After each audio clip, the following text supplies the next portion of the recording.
మీ బ్యానర్లో వరుసగా డిజాస్టర్లు వస్తున్నాయి, అది ఒక డైజెస్ట్ చేసుకోలేని విషయం. సో సో ఈ ఈ సినిమా చూస్తే స్టార్ హీరోలను కాకుండా కంటెంట్ నమ్ముకొని చేసిన సినిమా అనిపిస్తుంది. మీరేమంటారు సార్? అంటే వరుస డిజాస్టర్ అన్నది మరి దాన్ని అంటే మీరు ఫైనాన్షియల్ డిజాస్టర్ అంటున్నారా, లేకుంటే డెఫినెట్గా రీసెంట్గా ఒకటి వచ్చింది అన్ఎక్స్పెక్టెడే, కానీ అంతకుముందు మనమే బాగానే రన్ అయిందండి. ఓకే. సో దానికి ముందు ఒకటి వడకపొట్టి రామస్వామి అని రన్ అయింది, అది బాగానే రన్ అయింది. సో అంటే ఈ సినిమా డెఫినెట్గా ఇందాకే చెప్పినాను నేను, it will be land mark movie అని.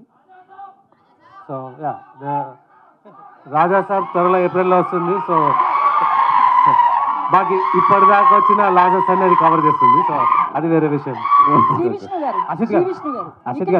శ్రీ విష్ణు గారు యాక్చువల్లీ మేకప్కి సంబంధించి అయితే కంపల్సరీ మాట్లాడాలి. మీ మేకప్కి 4 hours పడుతుంది. ఆర్టిస్ట్ ఎవరో రసీద్ గారు అని చేశారని తెలిసింది. ఏంటి ఆ గెటప్ గురించి? అంటే గెటప్లు మీరు చూసిన భవభూతి గెటప్ ఒకటి, అయాతి గెటప్, దానికి 4 hours పట్టిదండి. అది 4 hours కూర్చొని వేయించుకోవటం మార్నింగ్ బాగానే ఉండేది. తీసేటప్పుడు మాత్రం 2 hours పట్టేది. డైరెక్ట్ ఆల్కహాల్ వేసి చేపను రాయి తోయినట్టు తోనేసేవారు. నాది కొంచెం మరి ఇలా చెప్పేయకూడదేమో, సెన్సిటివ్ స్కిన్. మేకప్ కూడా నాకు పెద్దగా ఎప్పుడు ఇదవ్వదు, దాని ఎఫెక్ట్ ఇంకా ప్రాబ్లం. అందుకే ఇవి కూడా పెట్టుకున్నా, అయ్యాక మీకు చూపిస్తా. ఎఫెక్ట్స్ ఉన్నాయి, బట్ అదంతా కూడా ఆ క్యారెక్టర్ చేసిన తర్వాత చూసుకున్న తర్వాత చాలా హ్యాపీ ఫీల్ అయ్యాను. అది చాలా చిన్న విషయం అయిపోయింది. ఆ గెటప్ కానీ మేకప్కి సంబంధించి లేడీస్కి ఎక్కువ వేస్తారు, ఒక 3-4 hours రెడీ అవుతారు ఇట్లా అన్నారు కదా, మీరు 4 hours అంటే పెయిన్ అనిపించిందా?